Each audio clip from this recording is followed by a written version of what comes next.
Coach Nanay, and this is our first ever podcast dito sa ating YouTube channel. And for today's topic, meron po tayong guest, and sobrang grateful ko kasi siya po ay isa sa pride ng Philippines. Kung kayo ay chess enthusiast, definitely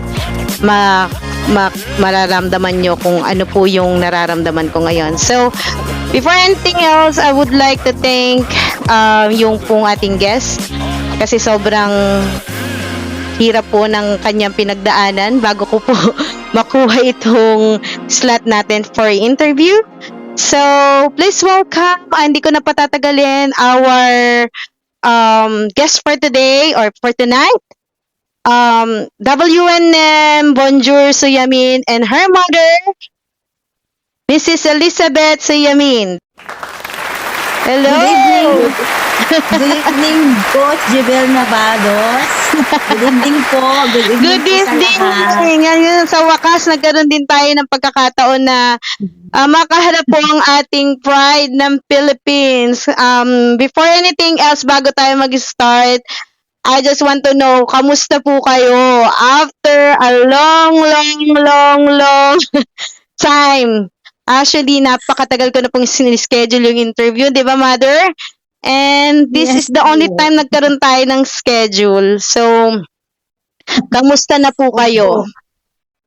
Mabuti naman po, Coach. Actually po, ngayon po lang talaga tayo nagkatagpo sa sobrang busy po namin na sunod-sunod yung tournaments, local and international na tournaments.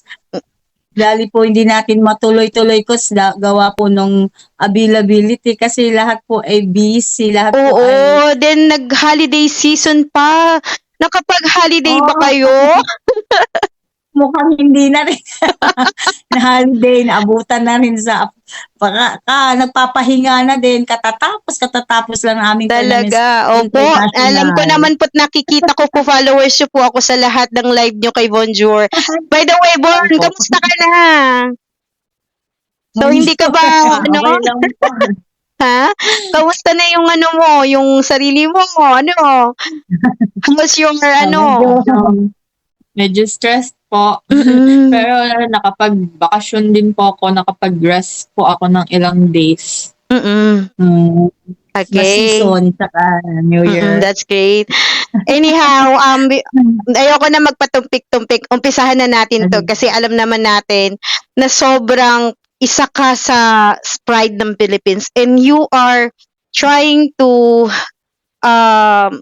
give, yung parang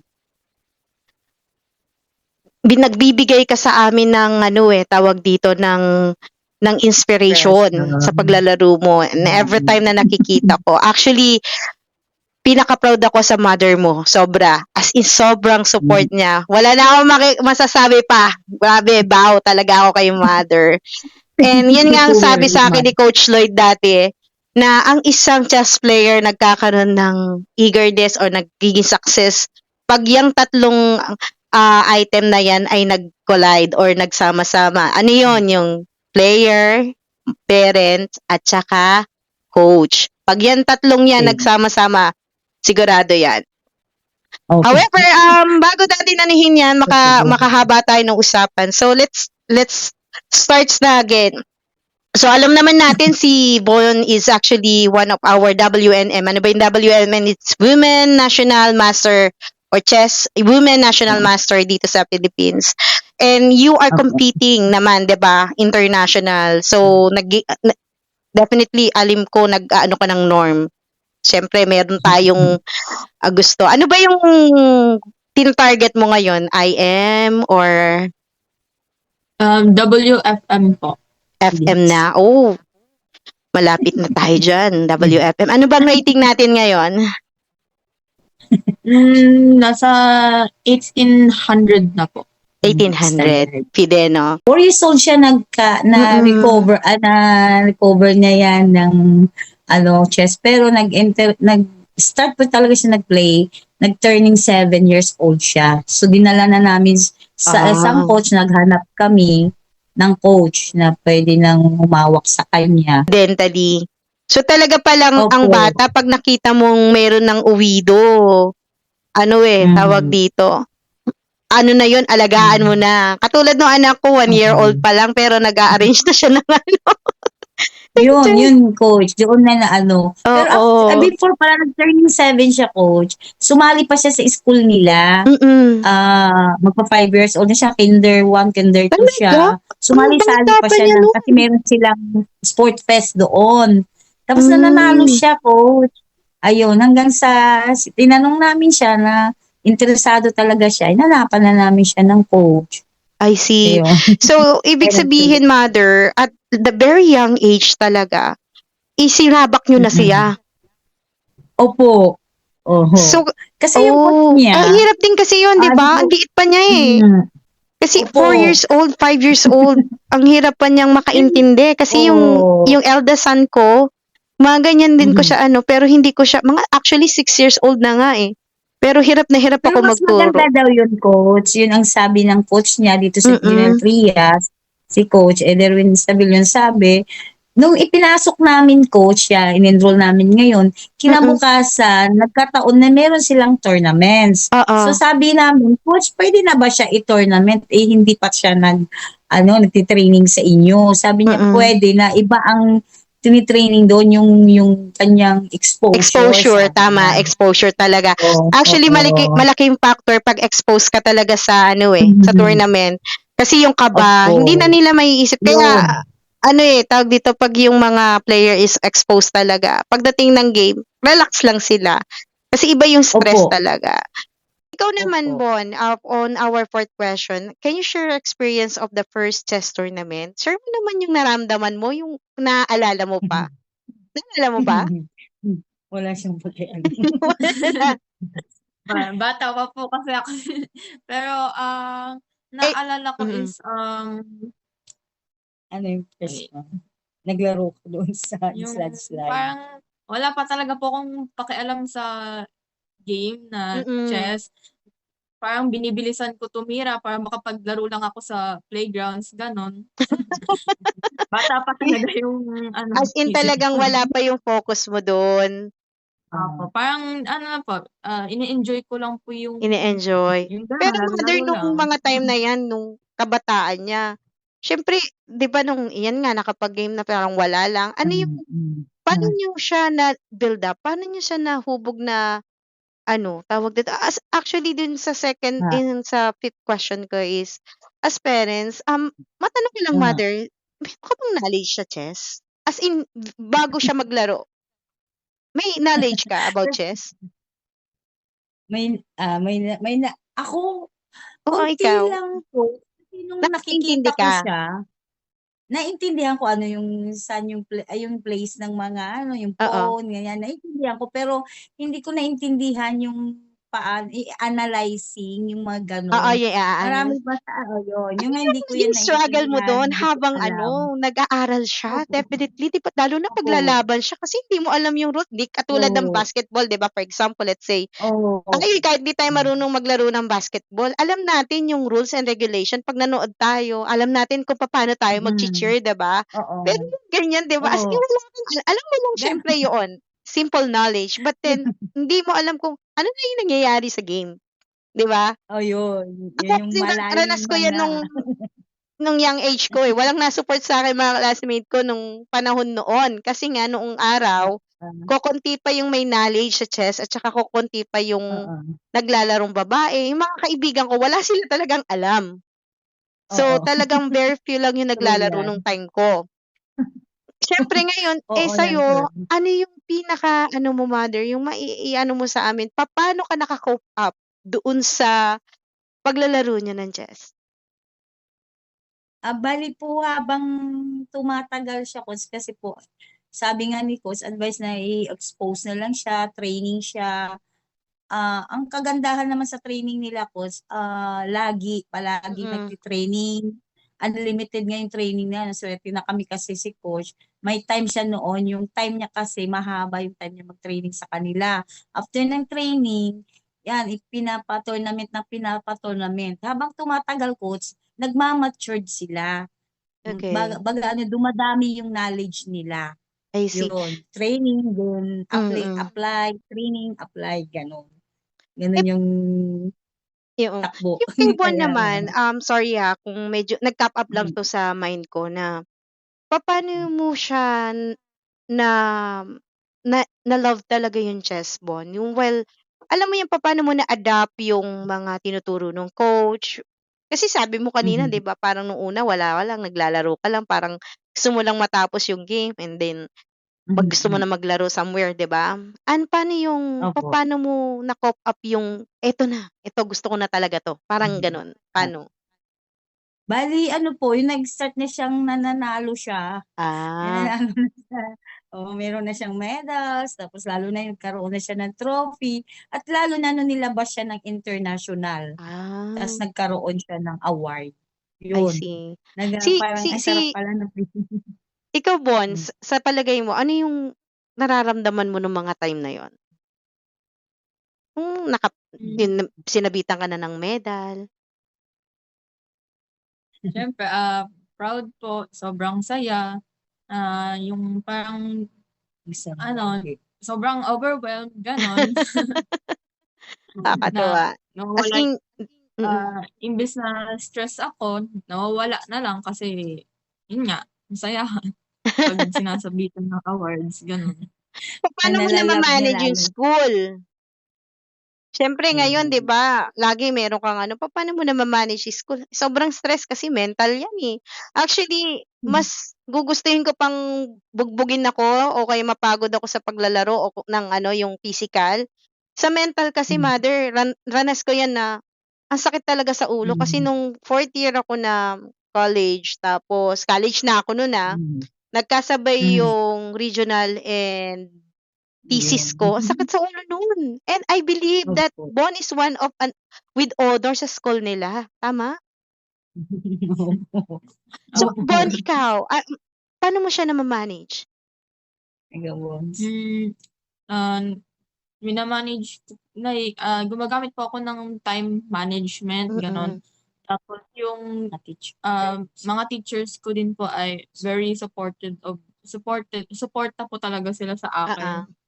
Ah, Tinutulungan po nila ako sa yung parang mga nami-miss ko pong activities, Yes. gano'n. Tsaka yung mga classmates ko din po, humihingi din po ako ng tulong sa kanila. So, meron siyang kumbaga kasi sabagay ngayon naman is accessible naman through online and modular so some of the na Mm. lang curriculum niya or some of the learnings niya is about yung modular. Pero okay lang sa'yo Modular. yun, kumbaga Online. naiintindihan mo pa rin naman. Yes po. Correct. Ayun. Mm. Good thing naman, 'di ba? Kasi yung ganyang bagay napakahirap talaga siyang ibalanse. Nasasabi ko 'to kasi nanggaling na rin ako diyan. Yun nga lang magkaiba yung time natin kasi ngayon accessible naman lahat na and marami tayong option. Nung araw kasi talagang wala, as in kung hindi ka papasok talagang wala kang matutunan. Ngayon naman accessible na. Yun yung advantages ngayon ng technology. Ano yung mga struggles niyo na na na face noong mga time na 'yan, mother, ikaw? Anong mga struggles na naranasan niyo nung yung kasagsagan ng mga paglalaro niya, like yung mga trainings and then schedules? Kasi siyempre 'di ba ang hirap niyan, lagi kayong wala sa bahay. Opo. Ang mga struggles namin, unang-una, yung time talaga, yung time namin sa lagi na lang kami doon, time namin sa bahay, wala na. Tas ano na rin, nasanay na kami. Then yung sa school niya, napapag-usapan naman sa mga teachers. Una-una yung kahit naman sa lahat, mostly ito yung struggles, yung financial, kasi minsan sunod-sunod na gano'n. Pero kahit pa paano, pag talagang may paraan, magagawa talaga. Kasi ito yung dream niya, ito yung pangarap niya na kailangan maabot niya. Kaya magagawa naman siya ng paraan. Oo, 'Di ba po? talaga. Parang ang hirap din yun. Alam ko Oo. ranas yun din yun. Yung mga struggle na gano'n. Oo, Yung napakahirap talaga, lalo mother, na kasi sunod-sunod na. yung schedule pa lang and then 'di ba, yung Oo. trainings niya definitely, tapos schooling Oo. pa. as parents, 'di ba? Ako din pag nagma-manage ako sa anak ko na mahirap talaga, tapos may trabaho ka pa. Mm. Good thing Oo, talaga, yun. napaka Time. sobrang supportive ni mother. And then, by the way, mother, meron pang ibang hobbies or talents si Von aside playing chess? Ano coach, magaling siya mag-draw. Actually, yung mga naka-display sa bahay namin, drawing niya.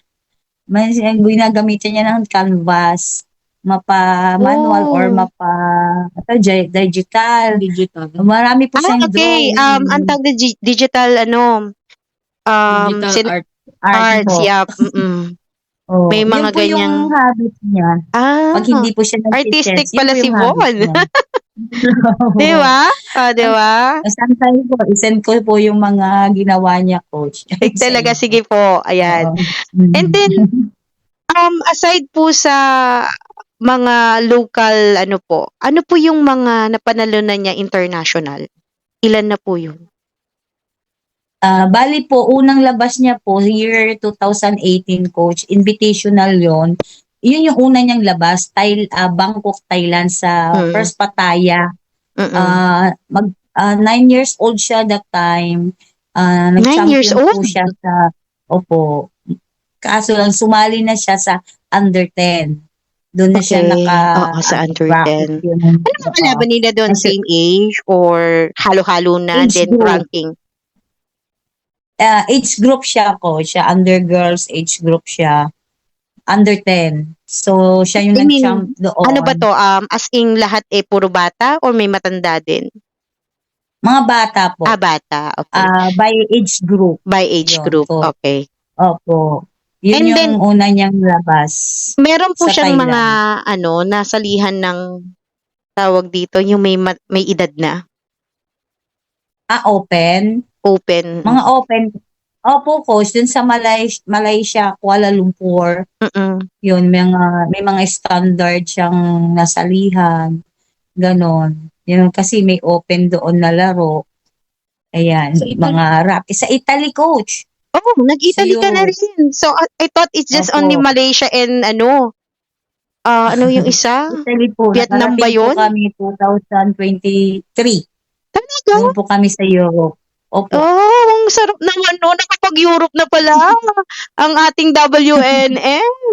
Ngayon ko lang nalaman yun in fairness. Kailan yun, mother? Doon po merong open doon, rapid and beach po. Yan, naglaro sila doon. Magandang experience po doon kasi world po doon, world PIDE.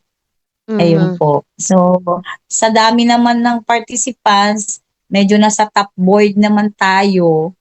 So, yung proud na Talaga? marating Congratulations. naman. Pero pang ilang ranking siya nung time na yon sa Italy? 22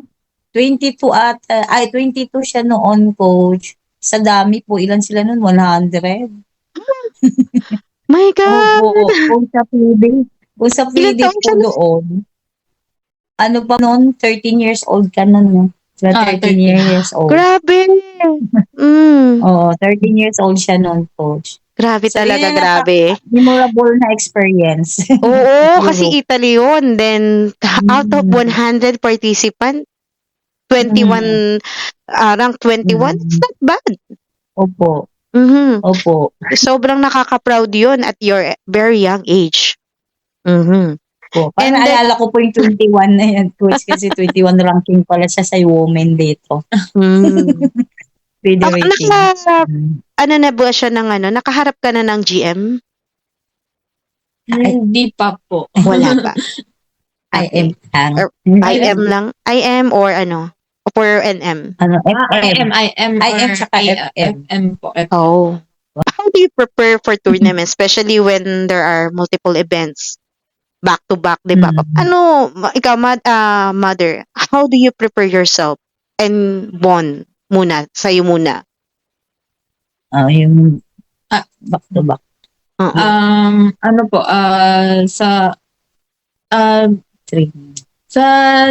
Nagtitraining po ako sa chess club. Doon po. At saka may separate din po akong training dito sa bahay.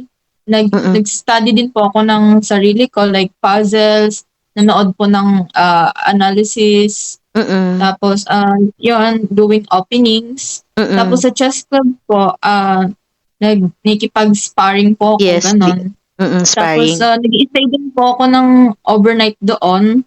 Then, Oh, pag-uwi ko talaga? dito, yes po. Naranasan na ng Natutulog as ganyan, in? coach.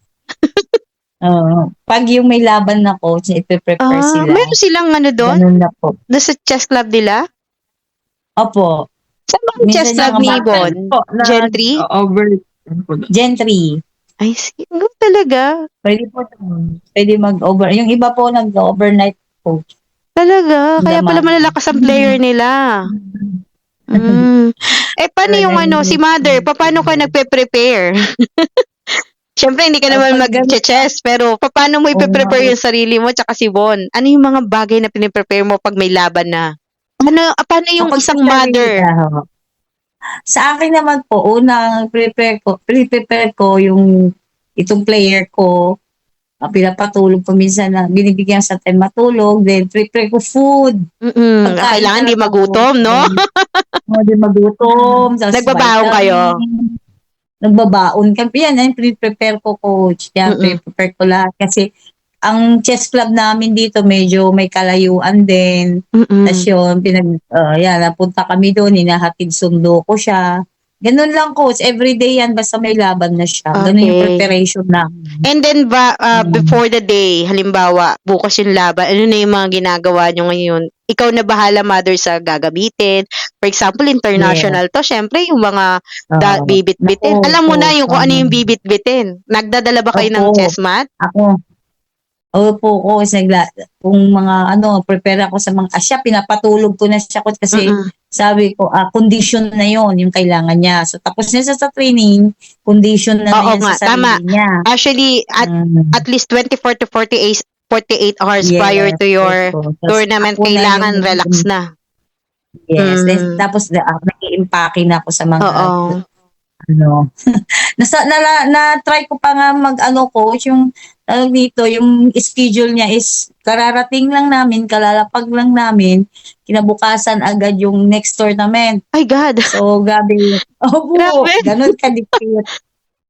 Grabe, hindi ko kalalapag lang namin, mag-impake ako ulit. May training naman siguro siya. Ang galing ng coach niya. Ang galing ng mind setting sa kanya. Kasi actually, tatataw lang sa paglalaro ng chess, hindi siya biro. Pag ako may, yung isang bulusok na, halimbawa, sa schoolmate, di ba?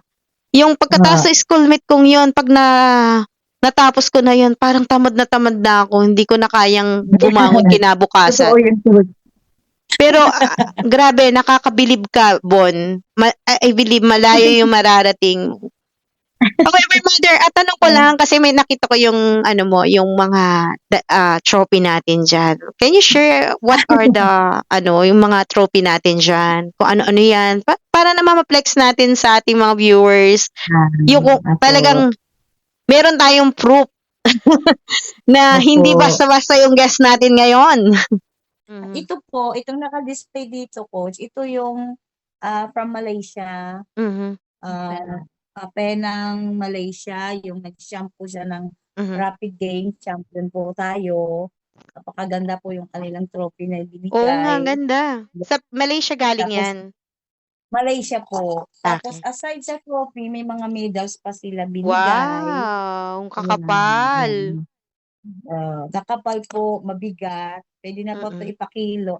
Ito po gold. Yan. Ay, naalala ko, mother, yung aking mga medal nung araw. Alam mo bang naundoy yata yun, nawala lahat? Sayang. Ganyan.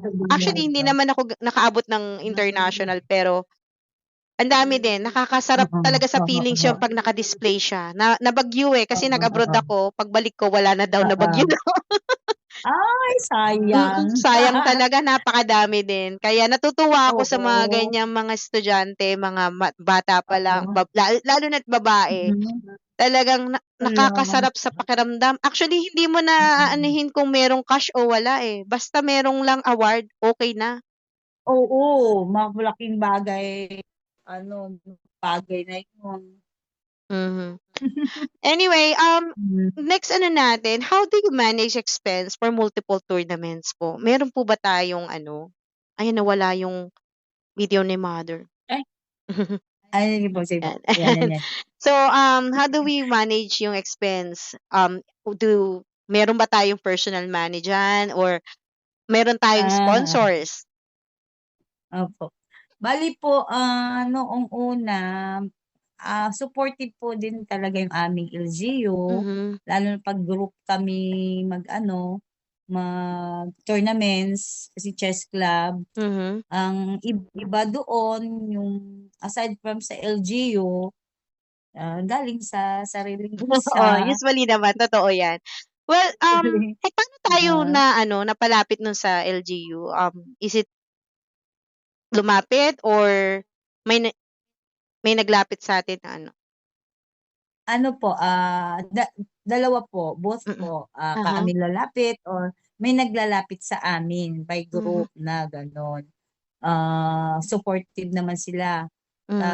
Ang mostly yung aming pinaka-head dun sa chess club, 'yan sila ang lalapit. Tapos 'pag Mhm. lumapit na sa pinag-iisa na lang namin, share-share na kami. Meron din na kung magto-tournament sa ibang lugar, hindi naman lahat ay kasama, kami na yung lalapit sa Opo. kanila, Bale gano'n, yung group oo. na ng chess club. Oo, group na lang chess club Ilan po. ba Tapos yung may mga 'pag players sa hindi chess club niyo ngayon? medyo marami-rami din po yung ano, Players? yun yung mga 20 plus yung estudyante ni coach. 'Pag nakumpleto lahat kasi po minsan busy din yung mga estudyante Mm. sa may mga school. Ayun po. Yun yung ginagawa po namin. I Tapos, see. since na nag-start kami, dami na talaga naming nagastos para na lang talaga sa future ng bata. Mm. Yun na lang po. Oo nga. Kasi siyempre 'pag hindi mo isipin na ano sa future, medyo masakit din naman sa bulsa. Pero